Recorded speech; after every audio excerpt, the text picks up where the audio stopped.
Chapter 9. Frank. As he marched to the war games, Frank replayed the day in his mind. He couldn't believe how close he'd come to death. That morning on sentry duty, before Percy showed up, Frank had almost told Hazel his secret.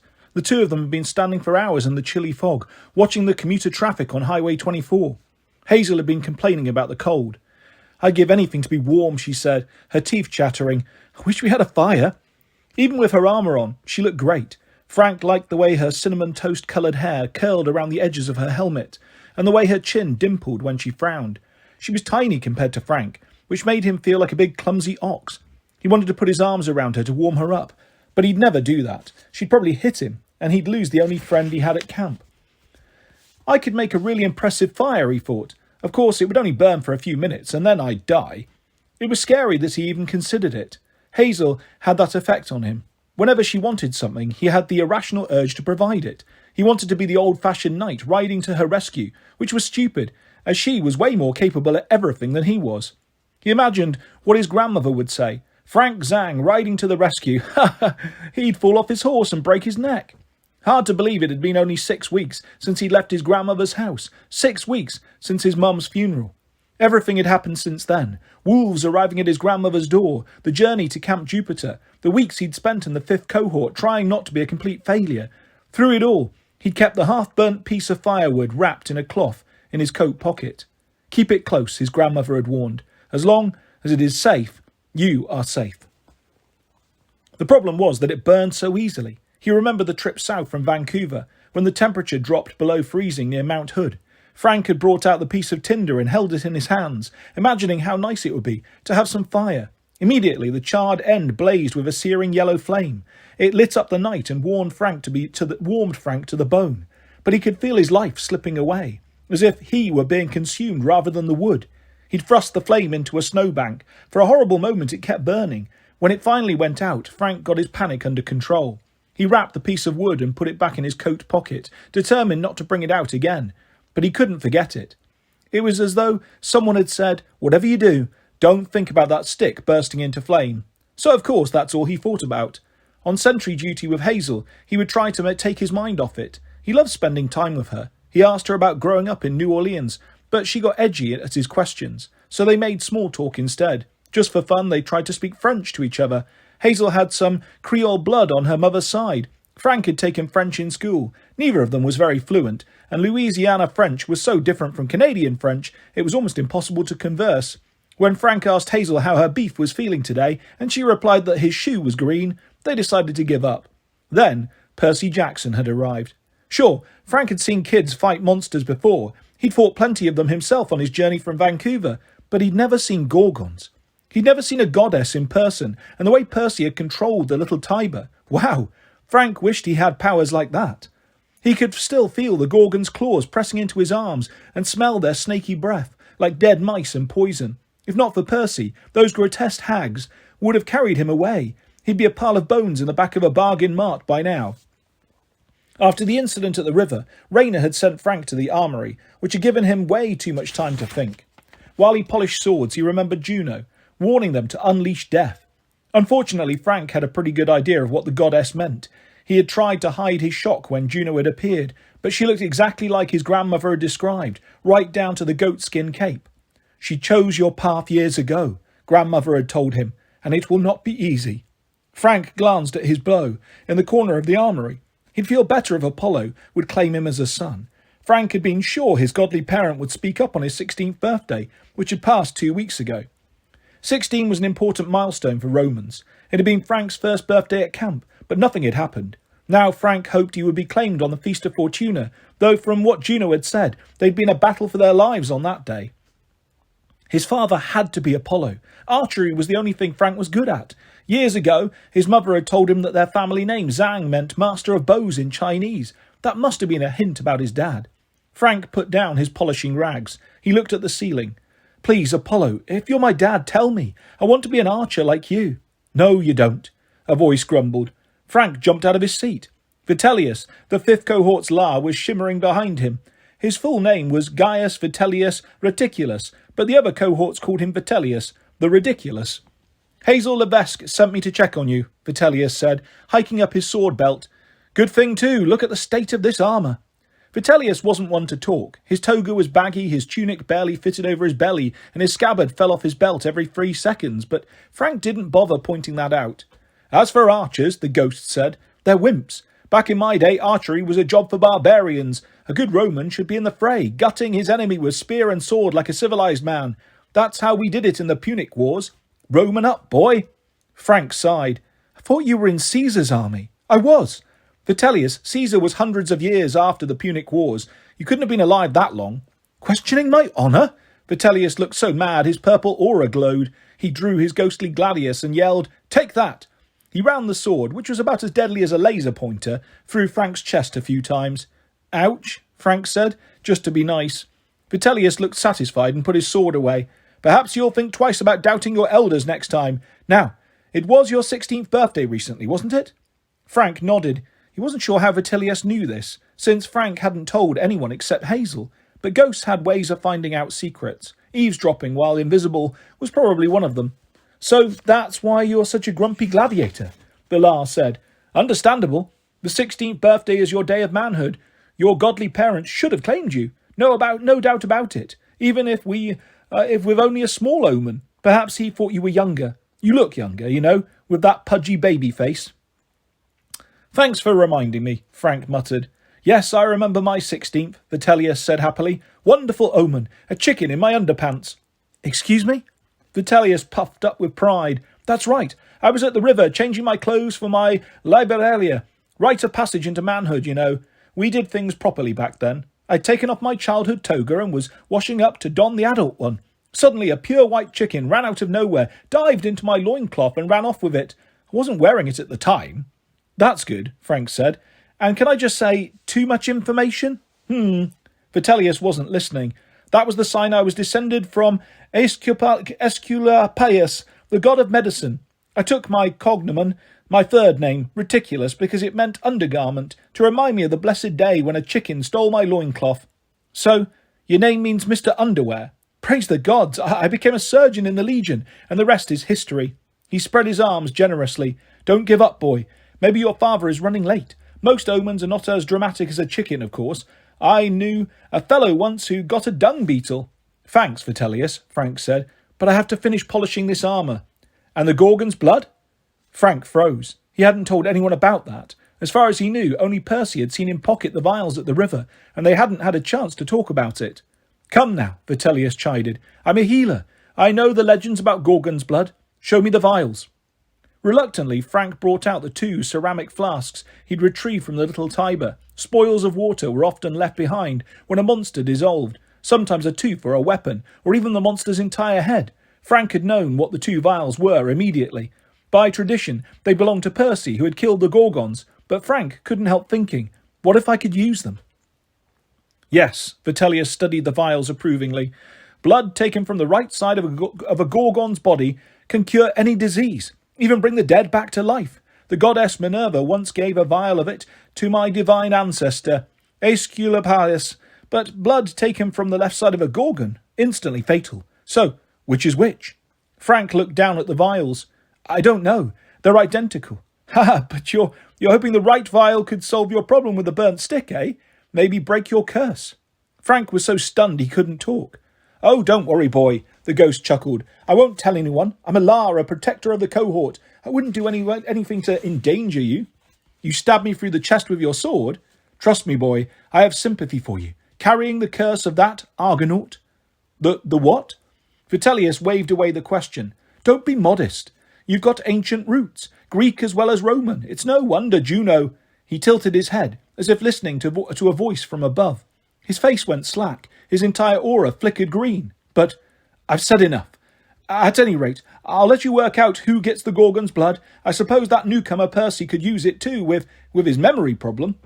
Frank wondered what Vitellius had been about to say, and what had made him so scared, but he got the feeling that for once Vitellius was going to keep his mouth shut. He looked down at the 2 vials. He hadn't even thought of Percy's needing them. He felt guilty that he'd been intending to use the blood for himself. Yes, of course, he should have it. But if you want my advice, Vitellius looked up nervously again. You should both wait on that Gorgon blood. If my sources are right, you're going to need it on your quest. Quest? The doors of the armoury flew open. Rayna stormed in with her metal greyhounds. Vitellius vanished. He might have liked chickens, but he did not like the praetor's dogs.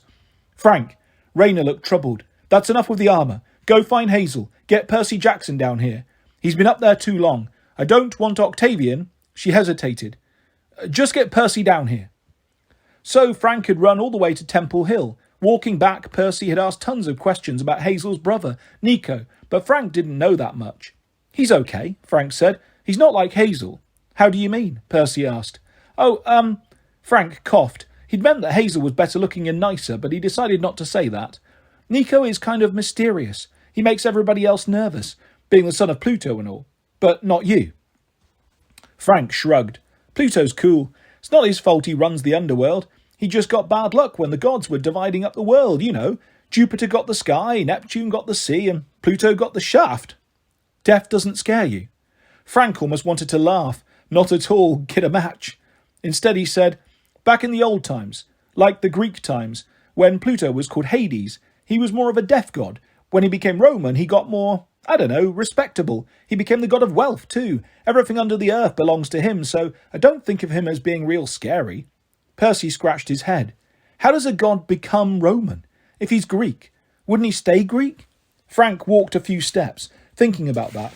Vitellius wouldn't have given Percy an hour-long lecture on the subject, probably with a PowerPoint presentation, but Frank took his best shot.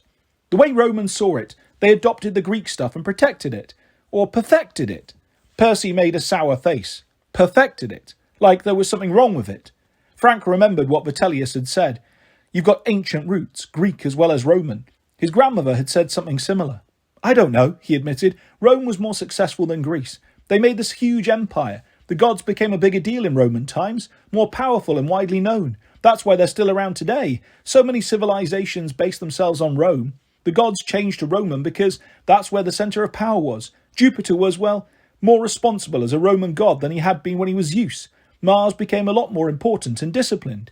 And Juno became a hippie bag lady, Percy noted. So you're saying the old Greek gods, they just changed permanently to Roman? There's nothing left of the Greek? Frank looked around to make sure there were no campers or lairs nearby, but the main gate was still 100 yards away. That's a sensitive topic. Some people say Greek influence is still around, like it's still a part of the gods' personalities. I've heard stories of demigods occasionally leaving Camp Jupiter. They reject Roman training and try to follow the older Greek style, like being solo heroes instead of working as a team the way the Legion does. And back in the ancient days, when Rome fell, the eastern half of the empire survived. The Greek half. Percy stared at him. I didn't know that. It was called Byzantium. Frank liked saying that word. It sounded cool. The Eastern Empire lasted another 1,000 years, but it was also always more Greek than Roman. For those of us who follow the Roman way, it's kind of a sore subject. That's why whatever country we settle in, Camp Jupiter is always in the west, the Roman part of the territory. The east is considered bad luck. Percy frowned. Frank couldn't blame him for feeling confused. The Greek-Roman stuff gave him a headache too. They reached the gates. I'll take you to the baths, to get you cleaned up, Frank said. But first, about those vials I found at the river. Gorgon's blood, Percy said. One vial heals, one is deadly poison. Frank's eyes widened. You know about that? Listen, I wasn't going to keep them, I know why you did it, Frank. You do? Yeah, Percy smiled. If I'd come into camp carrying a vial of poison, that would have looked bad. You were trying to protect me. Oh, right. Frank wiped the sweat off his palms.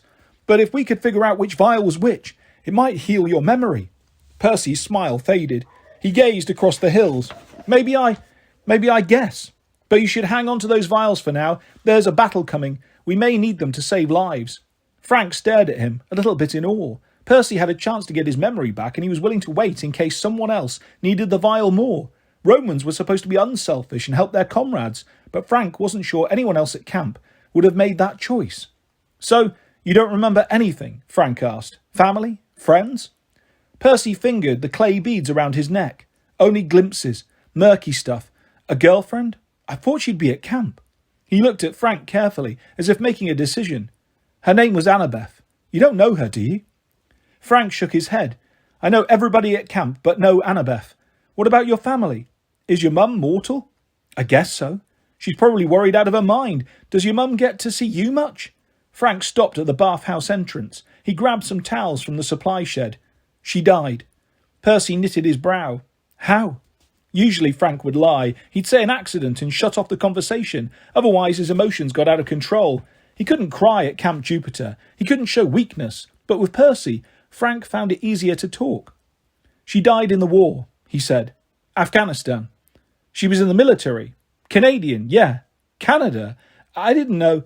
Most Americans don't, Frank sighed. But yeah, Canada has troops there. My mum was a captain. She was one of the first women to die in combat. She saved some soldiers who were pinned down by enemy fire. She didn't make it. The funeral was right before I came down here. Percy nodded. He didn't ask for more details, which Frank appreciated. He didn't say he was sorry or make any of the well-meaning comments Frank always hated. Oh, you poor guy, that must be so hard on you. You have my deepest condolences. It was like Percy had faced death before, like he knew about grief. What mattered was listening. You didn't need to say you were sorry. The only thing that helped was moving on, moving forward.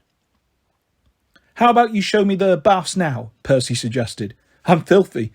Frank managed to smile. Yeah, you kind of are. As they walked into the steam room, Frank thought of his grandmother, his mum and his cursed childhood, thanks to Juno and her piece of firewood. He almost wished he could forget his past, the way Percy had. Chapter 10. Frank. Frank didn't remember much about the funeral itself, but he remembered the hours leading up to it, his grandmother coming out into the backyard to find him shooting arrows at his porcelain collection. His grandmother's house was a rambling grey stone mansion on 12 acres in North Vancouver. Her backyard ran straight into Lynn Canyon Park. The morning was cold and drizzly, but Frank didn't feel the chill. He wore a black wool suit and a black overcoat that had once belonged to his grandfather. Frank had been startled and upset to find that they fitted him fine. The clothes smelled like wet mothballs and jasmine. The fabric was itchy but warm. With his bow and quiver, he probably looked like a very dangerous butler. He loaded some of his grandmother's porcelain in a wagon and toted it into the yard, where he set up targets on old fence posts at the edge of the property. He'd been shooting so long his fingers were starting to lose their feeling. With every arrow he imagined he was striking down his problems. Snipers in Afghanistan. Smash! A teapot exploded with an arrow through the middle. The sacrifice medal, a silver disc on a red and black ribbon, given for death in the line of duty, presented to Frank as if it was something important, something that made everything all right. Thwack! A teacup spun into the woods. The officer who came to tell him, "Your mother is a hero. Captain Emily Zhang died trying to save her comrades." Crack! A blue and white plate split into pieces. His grandmother's chastisement. Men do not cry, especially Zhang men. You will endure, Faye. No one called him Faye except his grandmother. What sort of name is Frank? She would scold. That is not a Chinese name. I am not Chinese, Frank thought, but he didn't dare say that. His mother had told him years ago, there is no arguing with grandmother. It'll only make her suffer worse. And you suffer worse as well. She'd been right, and now Frank had no one except his grandmother. Thud! A fourth arrow hit the fence post and stuck there, quivering. Faye, said his grandmother. Frank turned. She was clutching a shoebox-sized mahogany chest that Frank had never seen before. With her high-collared black dress and severe bun of grey hair, she looked like a schoolteacher from the 1800s. She surveyed the carnage, her porcelain in the wagon, the shards of her favourite tea set scattered over the lawn, Frank's arrows sticking out of the ground, the trees, the fence posts, and one in the head of a smiling garden gnome. Frank thought she would yell or hit him with the box. He'd never done anything this bad before. He'd never felt so angry. Grandmother's face was full of bitterness and disapproval. She looked nothing like Frank's mum. He wondered how his mother had turned out to be so nice, always laughing, always gentle. Frank couldn't imagine his mum growing up with a grandmother any more than he could imagine her on the battlefield, though the two situations probably weren't that different. He waited for grandmother to explode. Maybe he'd be grounded and wouldn't have to go to the funeral. He wanted to hurt her for being so mean all the time, for letting his mother go off to war, for scolding him to get over it. All she cared about was her stupid collection. "Stop this ridiculous behaviour," grandmother said. She didn't sound very irritated. "It is beneath you." To Frank's astonishment, she kicked aside one of her favourite teacups. "The car will be here soon," she said. "We must talk." Frank was dumbfounded. He looked more closely at the mahogany box. For a horrible moment he wondered if it contained his mother's ashes, but that was impossible. Grandmother had told him there would be a military burial. Then, why did grandmother hold the box so gingerly, as if its contents grieved her? "Come inside," she said. Without waiting to see if he would follow, she turned and marched towards the house. In the parlour, Frank sat on a velvet sofa, surrounded by vintage family photos, porcelain vases that had been too large for his wagon, and red Chinese calligraphy banners. Frank didn't know what the calligraphy said. He'd never had much interest in learning. He didn't know most of the people in the photographs either. Whenever grandmother started lecturing him about his ancestors, how they'd come from China and prospered in the import-export business, eventually becoming one of the wealthiest Chinese families in Vancouver, well, it was boring. Frank was fourth-generation Canadian. He didn't care about China and all those musty antiques. The only Chinese characters he could recognise were his family name, Zhang, Master of Bows. That was cool. Grandmother sat next to him, her posture stiff, her hands folded over the box. "Your mother wanted you to have this," she said with reluctance. "She kept it since you were a baby. When she went away to war, she entrusted it to me, but now she is gone, and soon you will be going too." Frank's stomach fluttered. Going? Where? "I am old," grandmother said, as if that were a surprising announcement. "I have my own appointment with death soon enough. I cannot teach you the skills you will need, and I cannot keep this burden. If something were to happen to it, I would never forgive myself. You would die." Frank wasn't sure he'd heard her right. It sounded like she had said that his life depended on that box. He wondered why he'd never seen it before. She must have kept it locked in the attic, the one room Frank was forbidden to explore. She'd always said she kept her most valuable treasures up there. She handed the box to him. He opened the lid with trembling fingers. Inside, cushioned in velvet lining, was a terrifying, life-altering, incredibly important piece of wood. It looked like driftwood, hard and smooth, sculpted into a wavy shape. It was about the size of a TV remote control. The tip was charred. Frank touched the burnt end. It still felt warm. The ashes left a black smudge on his finger. "It's a trick," he said. He couldn't figure out why grandmother was acting so tense and serious about it. Her eyes glittered. "Fie, do you know of prophecies? Do you know of the gods?" The questions made him uncomfortable. He thought about grandmother's silly gold statues of Chinese immortals, her superstitions about putting furniture in certain places and avoiding unlucky numbers. Prophecies made him think of fortune cookies, which weren't even Chinese, not really, but the bullies at school teased him about stupid stuff like that. Confucius, they say, all that garbage. Frank had never ever been to China. He wanted nothing to do with it, but of course grandmother didn't want to hear that. "A little, grandmother," he said. "Not much." "Most would have scoffed at your mother's tale," she said, "but I did not. I know of prophecies and gods, Greek, Roman, Chinese. They intertwine in our family. I did not question what she told me about your father." "Wait, what?" "Your father was a god," she said plainly. If grandmother had had a sense of humour, Frank would have thought she was kidding, but grandmother never teased. Was she going to smile, or was she senile? "Stop gaping at me," she snapped. "My mind is not addled. Haven't you ever wondered why your father never came back?"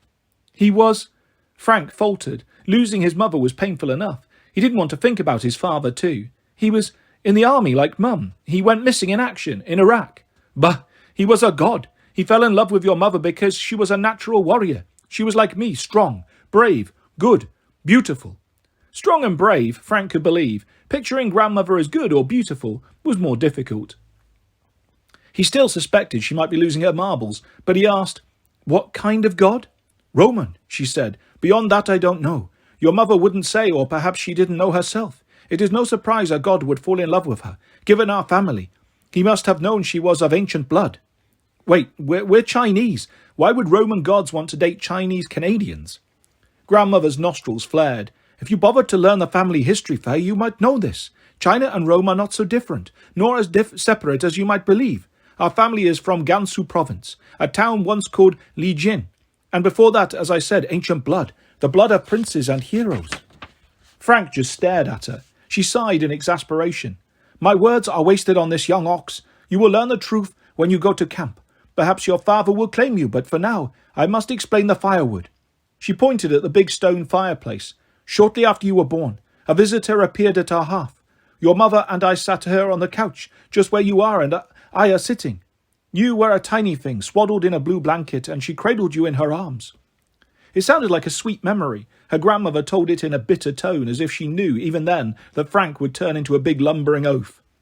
"A woman appeared at the fire," she continued. "She was a white woman, a guepo, dressed in blue silk, with a strange cloak like the skin of a goat." "A goat," Frank said numbly. Grandmother scowled. "Yes, clean your ears, Faizan. I'm too old to tell every story twice. The woman with the goatskin was a goddess. I can always tell these things. She smiled at the baby, at you, and she told your mother, in perfect Mandarin, no less. He will close the circle. He will return your family to its roots and bring you great honor. Grandmother snorted. I do not argue with goddesses, but perhaps this one did not see the future clearly. Whatever the case, she said, he will go to camp and restore your reputation there. He will free Thanatos from his icy chains. Wait, who? Thanatos, Grandmother said impatiently, the Greek name for death. Now may I continue without interruptions? The goddess said, the blood of Pylos is strong in the child from his mother's side. He will have the Zhang family gift, but he will also have the powers of his father. Suddenly, Frank's family history didn't seem so boring. He desperately wanted to ask what it meant. Powers? Gifts? Blood of Pylos? What was this camp, and who was his father? But he didn't want to interrupt Grandmother again. He wanted her to keep talking. No power comes without a price, Phi, she said. Before the goddess disappeared, she pointed at the fire and said, he will be the strongest of your clan and the greatest. But the fates have decreed he will also be the most vulnerable. His life will burn bright and short. As soon as that piece of tinder is consumed, that stick at the edge of the fire, your son, is destined to die. Frank could hardly breathe. He looked at the box in his lap and the smudge of ash on his finger. The story sounded ridiculous, but suddenly the piece of driftwood seemed more sinister, colder and heavier. This. Yes, my thick-headed ox, Grandmother said. That is the very stick. The goddess disappeared, and I snatched the wood from the fire immediately. We have kept it ever since. If it burns up, I die? It is not so strange, Grandmother said. Roman, Chinese, the destinies of men can often be predicted and sometimes guarded against, at least for a time. The firewood is in your possession now. Keep it close. As long as it is safe, you are safe. Frank shook his head. He wanted to protest that this was just a stupid legend. Maybe Grandmother was trying to scare him, as some sort of revenge for breaking her porcelain. But her eyes were defiant. She seemed to be challenging Frank. If you do not believe it, burn it. Frank closed the box. If it's so dangerous, why not seal the wood in something that won't burn, like plastic or steel? Why not put it in a safe deposit box? What would happen? Grandmother wondered. If we coated the stick in another substance, would you too suffocate? I do not know. Your mother would not take the risk. She couldn't bear to part with it, to fear something would go wrong. Banks can be robbed. Buildings can burn down. Strange things conspire when one tries to cheat fate. Your mother thought the stick was only safe in her possession, until she went to war. Then she gave it to me. Grandmother exhaled sourly. Emily was foolish, going to war, though I suppose I always knew it was her destiny. She hoped to meet your father again. She thought he'd be in Afghanistan. Grandmother spread her hands, as if this was beyond her understanding. She went. She died bravely. She thought the family gift would protect her. No doubt that's how she saved those soldiers, but the gift has never kept our family safe. It did not help my father or his father. It did not help me, and now you have become a man. You must follow the path. But what path? What's our gift? Archery? You and your archery. Foolish boy. Soon you will find out. Tonight, after the funeral, you must go south. Your mother said if she did not come back from combat, Lupa would send messengers. They will escort you to a place where the children of the gods can be trained for their destiny. Frank felt as if he were being shot with arrows, his heart splitting into porcelain shards. He didn't understand most of what Grandmother said, but one thing was clear. She was kicking him out. You'd just let me go? He asked. Your last family? Grandmother's mouth quivered, her eyes looking moist. Frank was shocked to realize she was near tears. She'd lost her husband years ago, then her daughter, and now she was about to send away her only grandson. But she rose from the couch and stood tall, her posture as stiff and correct as ever.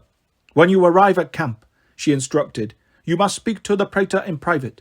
Tell her your great-grandfather was Shen Lun.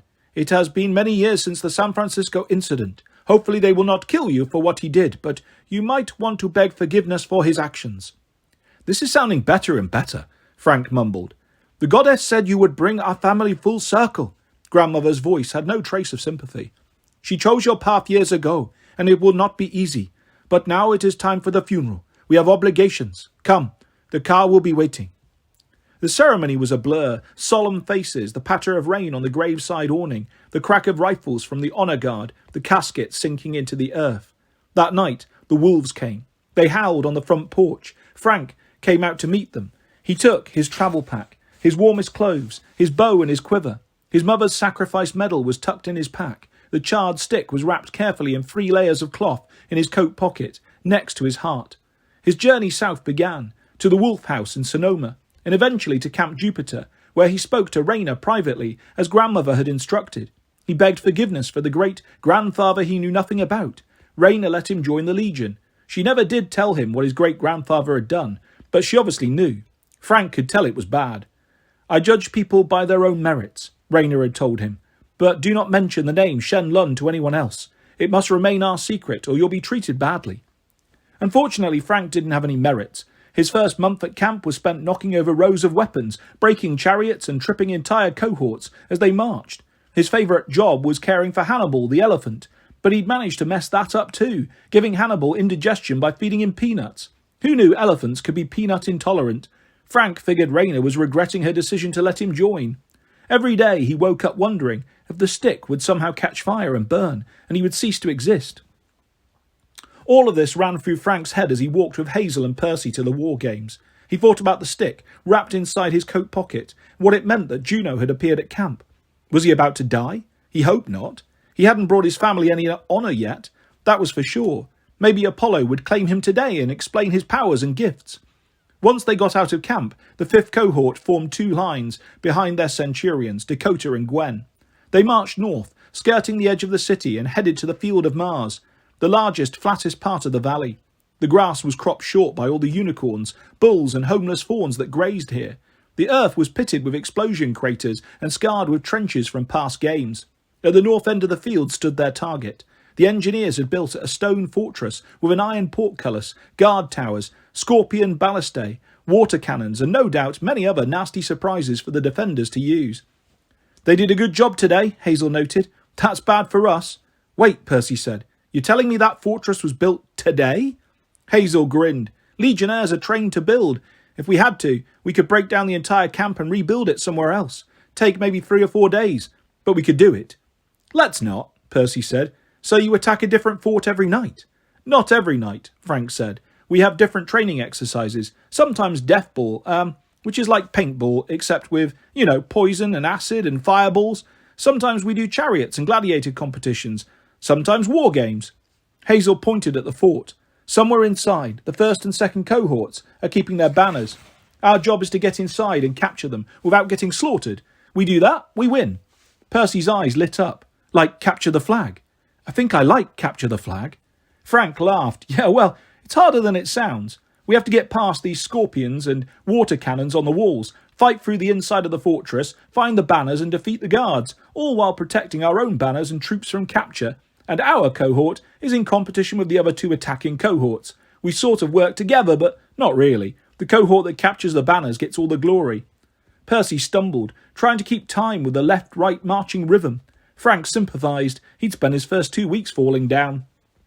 So, why are we practising this anyway? Percy asked. Do you guys spend a lot of time laying siege to fortified cities? Teamwork, Hazel said. Quick thinking, tactics, battle skills. You'd be surprised what you can learn in the war games. Like, who will stab you in the back, Frank said. Especially that, Hazel agreed. They marched to the centre of the Field of Mars and formed ranks. The 3rd and 4th cohorts assembled as far as possible from the 5th. The centurions, for the attacking side, gathered for a conference. In the sky above them, Raina circled on her Pegasus, Scipio, ready to play referee. Half a dozen giant eagles flew in formation behind her, prepared for ambulance airlift duty if necessary. The only person not participating in the game was Nico D'Angelo, Pluto's ambassador who had climbed an observation tower about 100 yards from the fort and would be watching with binoculars. Frank propped his pilum against his shield and checked Percy's armour. Every strap was correct. Every piece of armour was properly adjusted. You did it right, he said in amazement. Percy, you must have done war games before. I don't know. Maybe. The only thing that wasn't regulation was Percy's glowing bronze sword, not imperial gold and not a gladius. The blade was leaf-shaped and the writing on the hilt was Greek. Looking at it made Frank uneasy. Percy frowned. We can use real weapons, right? Yeah, Frank agreed, for sure. I've just never seen a sword like that. What if I hurt somebody? We heal them, Frank said, or try to. The Legion medics are pretty good with ambrosia and nectar and unicorn draft. No one dies, Hazel said. Well, not usually. And if they do... Frank imitated the voice of Vitellius. They're wimps. Back in my day we died all the time and we liked it. Hazel laughed. Just stay with us, Percy. Chances are we'll get the worst duty and get eliminated early. They'll throw us at the walls first so to soften up the defences. Then the third and fourth cohorts will march in and get the honours, if they can breach the fort. Horns blew. Dakota and Gwen walked back from the officers' conference, looking grim. All right, here's the plan. Dakota took a quick swig of Kool-Aid from his travel flask. They're throwing us at the walls first to soften up the defences. The whole cohort groaned. I know, Gwen said, but maybe this time we'll have some luck. Leave it to Gwen to be the optimist. Everybody liked her because she took care of her people and tried to keep their spirits up. She could even control Dakota during his hyperactive bug juice fits. Still, the campers grumbled and complained. Nobody believed in luck for the fifth. First line with Dakota, Gwen said. Lock shields and advance in turtle formation to the main gates. Try to stay in one piece. Draw their fire. Second line. Gwen turned to Frank's row without much enthusiasm. You, 17 from Bobby over. Take charge of the elephant and the scaling ladders. Try a flanking attack on the western wall. Maybe we can spread the defenders too thin. Frank, Hazel, Percy. Well, just do whatever. Show Percy the ropes. Try to keep him alive. She turned back to the whole cohort. If anybody gets over the wall first, I'll make sure you get the mural crown. Victory for the fifth! The cohort cheered half-heartedly and broke ranks. Percy frowned. Do whatever? Yeah, Hazel sighed. Big vote of confidence. What's the mural crown? He asked. Military medal, Frank said. He'd been forced to memorise all the possible awards. Big honour for the first soldier to breach an enemy fort. You'll notice nobody in the fifth is wearing one. Usually we don't even get into the fort because we're burning or drowning or... He faltered and looked at Percy. Water cannons. What? Percy asked. The cannons on the walls, Frank said. They draw water from the aqueduct. There's a pump system. Heck, I don't know how they work, but they're under a lot of pressure. If you could control them, like you control the river. Frank, Hazel beamed. That's brilliant. Percy didn't look so sure. I don't know how I did that at the river. I'm not sure I can control the cannons from this far away. We'll get you closer. Frank pointed to the eastern wall of the fort, where the fifth cohort wouldn't be attacking. That's where the defence will be weakest. They'll never take 3 kids seriously. I think we can sneak up pretty close before they see us. Sneak up how? Percy asked. Frank turned to Hazel. Can you do that thing again? She punched him in the chest. You said you wouldn't tell anybody. Immediately Frank felt terrible. He'd got so caught up in the idea. Hazel muttered under her breath. Never mind, it's fine. Percy, he's talking about the trenches. The field of Mars is riddled with tunnels from over the years. Some are collapsed or buried deep, but a lot of them are still passable. I'm pretty good at finding them and using them. I can even collapse them if I have to. Like you did with the Gorgons, Percy said, to slow them down. Frank nodded approvingly. I told you Pluto was cool. He's the god of everything under the earth. Hazel can find caves, tunnels, trapdoors. And it was our secret, she grumbled. Frank felt himself blushing. Yeah, sorry, but if we can get close. And if I can knock out the water cannons, Percy nodded, like he was warming to the idea. What do we do then? Frank checked his quiver. He always stocked up on special arrows. He'd never got used to them before, but maybe tonight was the night. Maybe he could finally do something good enough to get Apollo's attention. The rest is up to me, he said. Let's go. Chapter 11. Frank. Frank had never felt so sure of anything, which made him nervous. Nothing he planned ever went right. He always managed to break, ruin, burn, sit on or knock over something important, yet he knew this strategy would work. Hazel found them a tunnel with no problem. In fact, Frank had a sneaking suspicion she didn't just find tunnels. It was as though tunnels manufactured themselves to suit her needs. Passages that had been filled in years ago suddenly unfilled, changing direction to lead Hazel where she wanted to go. They crept along by the light of Percy's glowing sword, Riptide. Above, they heard the sounds of battle, kids shouting, Hannibal the elephant bellowing with glee, scorpion bolts exploding and water cannons firing. The tunnel shook. Dirt rained down on them. Frank slipped his hand inside his armour. The piece of wood was still safe and secure in his coat pocket, though one good shot from a scorpion might set his lifeline on fire. Bad, Frank, he chided himself. Fire is the F word. Don't think about it. There's an opening just ahead, Hazel announced. We'll come up 10 feet from the east wall. How can you tell? Percy asked. I don't know, she said, but I'm sure. Could we tunnel straight under the wall? Frank wondered. No, Hazel said. The engineers were smart. They built the walls on old foundations that go down to bedrock. And don't ask how I know. I just do. Frank stumbled over something and cursed. Percy brought his sword around for more light. The thing Frank had tripped on was gleaming silver. He crouched down. "Don't touch it," Hazel said. Frank's hand stopped a few inches from a chunk of metal. It looked like a giant Hershey's Kiss, about the size of his fist. "It's massive," he said. "Silver?" "Platinum." Hazel sounded scared out of her wits. "It'll go away in a second. Please don't touch it. It's dangerous." Frank didn't understand how a lump of metal could be dangerous, but he took Hazel seriously. As they watched, the chunk of platinum sank into the ground. He stared at Hazel. "How did you know?" In the light of Percy's sword, Hazel looked as ghostly as Allah. "I'll explain later," she promised. Another explosion rocked the tunnel, and they forged ahead. They popped out of a hole just where Hazel had predicted. In front of them, the fort's east wall loomed. Off to their left, Frank could see the main line of the 5th cohort advancing in turtle formation, shields forming a shell over their heads and sides. They were trying to reach the main gates, but the defenders above pelted them with rocks and shot flaming bolts from the scorpions, blasting craters around their feet. A water cannon discharged with jaw-rattling thrum, and a jet of liquid carved a trench in the dirt right in front of the cohort. Percy whistled. "That's a lot of pressure, all right." The 3rd and 4th cohorts weren't even advancing. They stood back and laughed, watching their allies get beaten up. The defenders clustered on the wall above the gates, yelling insults at the tortoise formation as it staggered back and forth. War games had deteriorated into beat up the 5th. Frank's vision went red with anger. "Let's shake things up." He reached in his quiver and pulled out an arrow heavier than the rest. The iron tip was shaped like the nose cone of a rocket. An ultra-thin gold rope trailed from the fetching. Shooting it accurately up the wall would take more force and skill than most archers could manage, but Frank had strong arms and good aim. "Maybe Apollo is watching," he thought hopefully. "What does that do?" Percy asked. "Grappling hook?" "It's called a Hydra arrow," Frank said. "Can you knock out the water cannons?" A defender appeared on the wall above them. "Hey!" he shouted to his buddies. "Check it out! More victims!" "Percy," Frank said. "Now would be good." More kids came across the battlements to laugh at them. A few ran to the nearest water cannon and swung the barrel towards Frank. Percy closed his eyes. He raised his hand. Up on the wall, somebody yelled, "Open wide, losers!" Kaboom! The cannon exploded in a starburst of blue, green and white. Defenders screamed as a watery shockwave flattened them against the battlements. Kids toppled over the walls, but were snatched by giant eagles and carried to safety. Then the entire eastern wall shuddered as the explosion backed up through the pipelines. One after another, the water cannons on the battlements exploded. The scorpions' fires were doused. Defenders scattered in confusion or were tossed through the air, giving the rescue eagles quite a workout.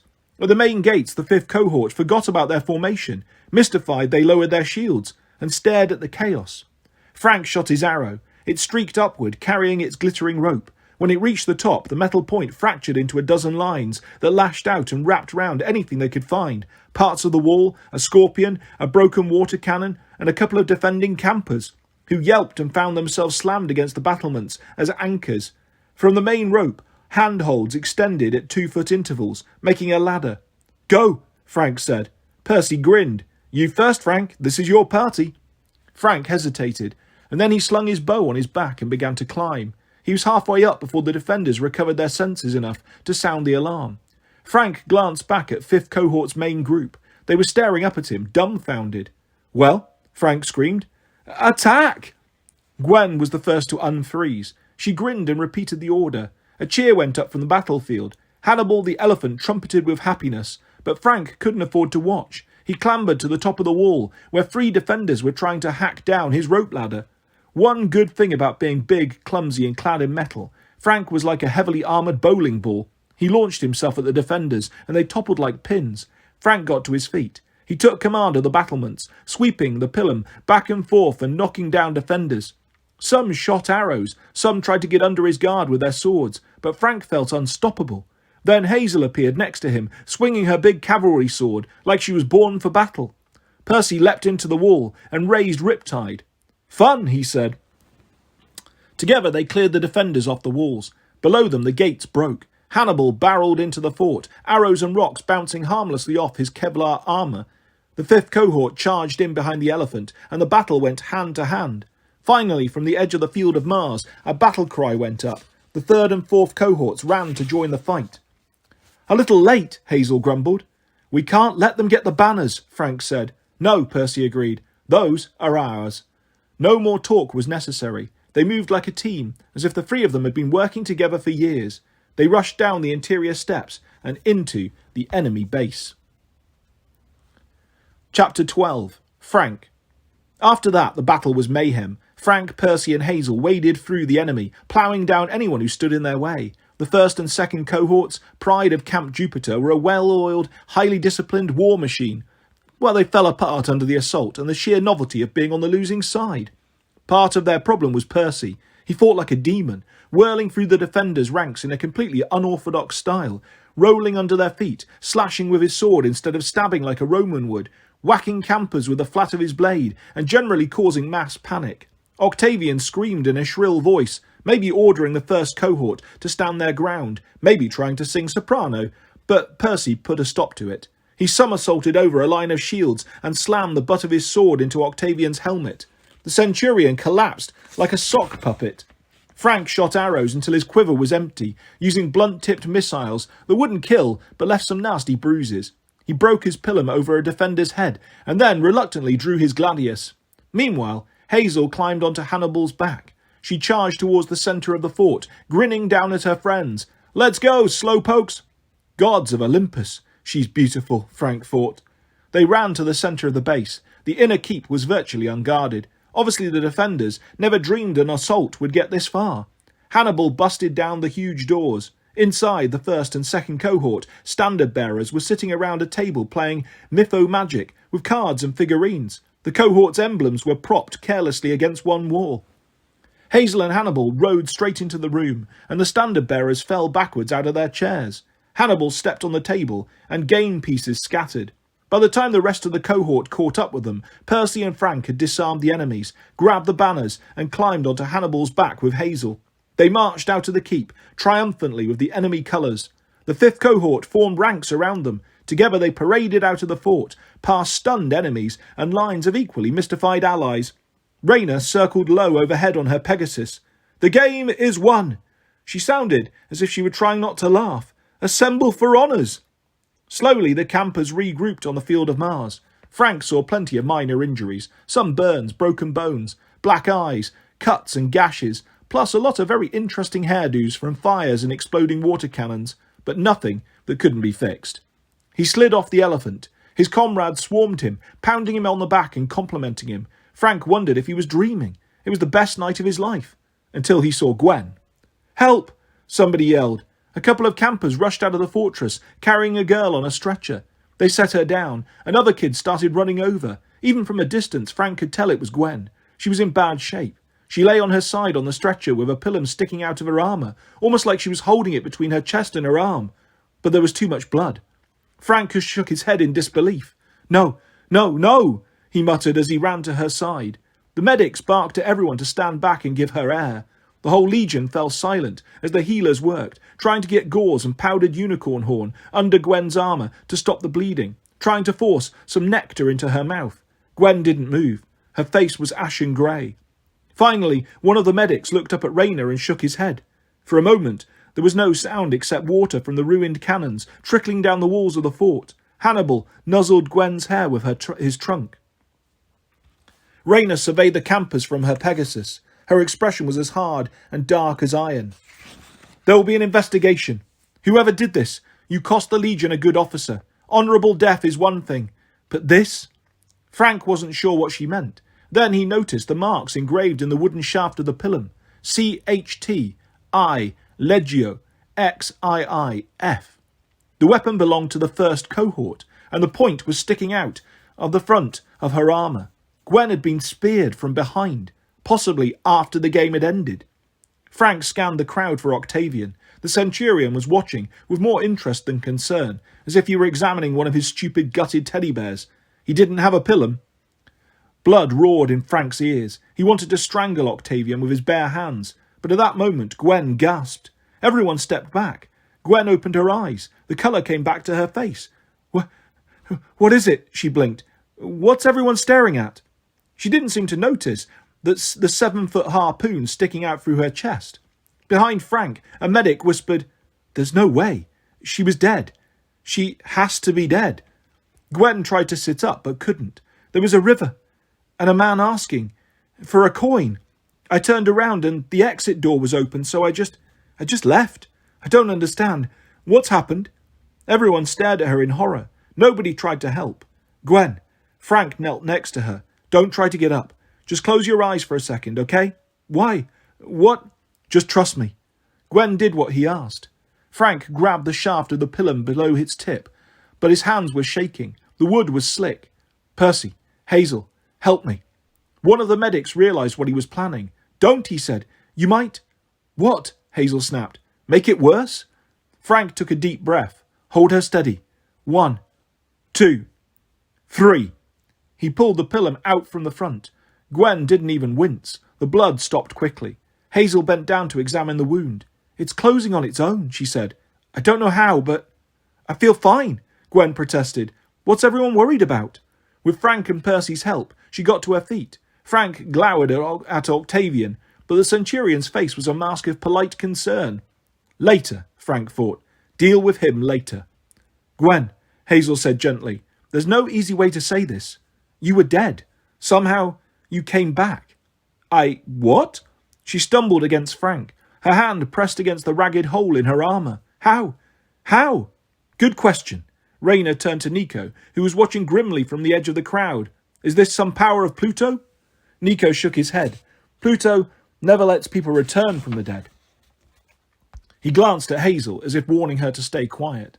Frank wondered what that was about, but he didn't have time to think about it. A thunderous voice rolled across the field. Death loses its hold. This is only the beginning. Campers drew weapons. Hannibal trumpeted nervously. Scipio reared, almost throwing Rayner. I know that voice, Percy said. He didn't sound pleased. In the midst of the legion, a column of fire blasted into the air. Heat seared Frank's eyelashes. Campers who had been soaked by the cannons found their clothes instantly steam-dried. Everyone scrambled backwards as a huge soldier stepped out of the explosion. Frank didn't have much hair, but what he did have stood straight up. The soldier was 10 feet tall, dressed in Canadian Forces desert camouflage. He radiated confidence and power. His black hair was cut in a flat-topped wedge like Frank's. His face was angular and brutal, marked with old knife scars. His eyes were covered with infrared goggles that glowed from inside. He wore a utility belt with a sidearm, a knife holster and several grenades. In his hands was an oversized M16 rifle. The worst thing was that Frank felt drawn to him. As everyone else stepped back, Frank stepped forward. He realized the soldier was silently willing him to approach. Frank desperately wanted to run and hide, but he couldn't. He took 3 more steps, and then he sank to one knee. The other campers followed his example and knelt. Even Rayner dismounted. That's good, the soldier said. Kneeling is good. It's been a long time since I visited Camp Jupiter. Frank noticed one person wasn't kneeling. Percy Jackson, his sword still in hand, was glaring at the giant soldier.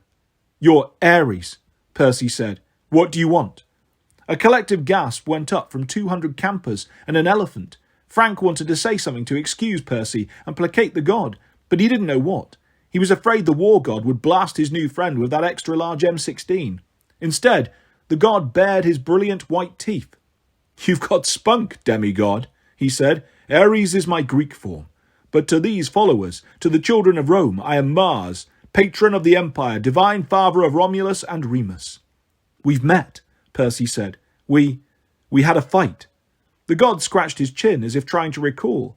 I fight a lot of people, but I assure you, you've never fought me as Mars. If you had, you're dead. Now kneel, as befits a child of Rome, before you try my patience. Around Mars's feet, the ground boiled in a circle of flame. Percy, Frank said, please. Percy clearly didn't like it, but he knelt. Mars scanned the crowd. Romans, lend me your ears. He laughed, a good hearty bellow so infectious it almost made Frank smile, though he was still shivering with fear. I've always wanted to say that. I come from Olympus with a message. Jupiter doesn't like us communicating directly with mortals, especially nowadays, but he has allowed this exception, as you Romans have always been my special people. I'm only permitted to speak for a few minutes, so listen up. He pointed at Gwen. This one should be dead, yet she's not. The monsters you fight no longer return to Tartarus when they are slain. Some mortals who died long ago are now walking the earth again. Was it Frank's imagination, or did the god glare at Nico D'Angelo? "Thanatos has been chained," Mars announced. "The doors of death have been forced open, and no one is policing them, at least not impartially. Gaia allows our enemies to pour forth into the world of mortals. Her sons, the giants, are mustering armies against you, armies that you will not be able to kill, unless death is unleashed to return to his duties. You will be overrun. You must find Thanatos and free him from the giants. Only he can reverse the tide." Mars looked around and noticed that everyone was still silently kneeling. You can get up now. Any questions?" Rayna rose uneasily. She approached the god, followed by Octavian, who was bowing and scraping like a champion groveller. "Lord Mars," Rayna said, "we are honoured." "Beyond honoured," said Octavian. "So far beyond honoured." "Well?" Mars snapped. "Well," Rayna said, "Thanatos is the god of death, the lieutenant of Pluto." "Right," the god said. "And you're saying that he's been captured by giants?" "Right." "And therefore people will stop dying?" "Not all at once," Mars said, "but the barriers between life and death will continue to weaken. Those who know how to take advantage of this will exploit it. Monsters are already harder to dispatch. Soon they will be completely impossible to kill. Some demigods will also be able to find their way back from the underworld. Like your friend, Centurion, Shish Kebab." Gwen winced. Centurion Shish Kebab? "If left unchecked," Mars continued, "even mortals will eventually find it impossible to die. Can you imagine a world in which no one dies, ever?" Octavian raised his hand. Mighty all-powerful Lord Mars, if we can't die, isn't that a good thing? If we can stay alive indefinitely?"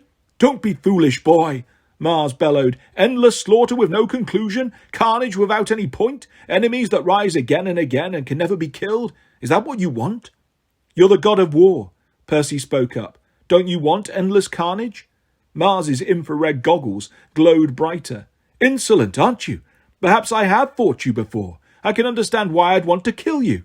I'm the god of Rome, child. I am the god of military might used for a righteous cause. I protect the legions. I am happy to crush my enemies underfoot, but I don't fight without reason. I don't want war without end. You will discover this. You will serve me." "Not likely," Percy said. Again, Frank waited for the god to strike him down, but Mars just grinned like they were two old buddies talking trash. "I order a quest," the god announced. "You will go north and find Thanatos in the land beyond the gods. You will free him and thwart the plans of the giants. Beware Gaia. Beware her son, the eldest giant." Next to Frank, Hazel made a squeaking sound. "The land beyond the gods." Mars stared down at her, his grip tightening on his M16. "That's right, Hazel Levesque. You know what I mean. Everyone here remembers the land where the Legion lost its honour.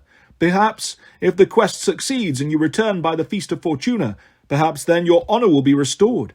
If you don't succeed, there won't be any camp left to return to. Rome will be overrun, its legacy lost forever. So my advice is, don't fail." Octavian somehow managed to bow even lower. Lord Mars, just one tiny thing. A quest requires a prophecy, a mystical poem to guide us. We used to get them from the Sibylline books, but now it's up to the augur to glean the will of gods. So if I could just run and get about 70 stuffed animals and possibly a knife."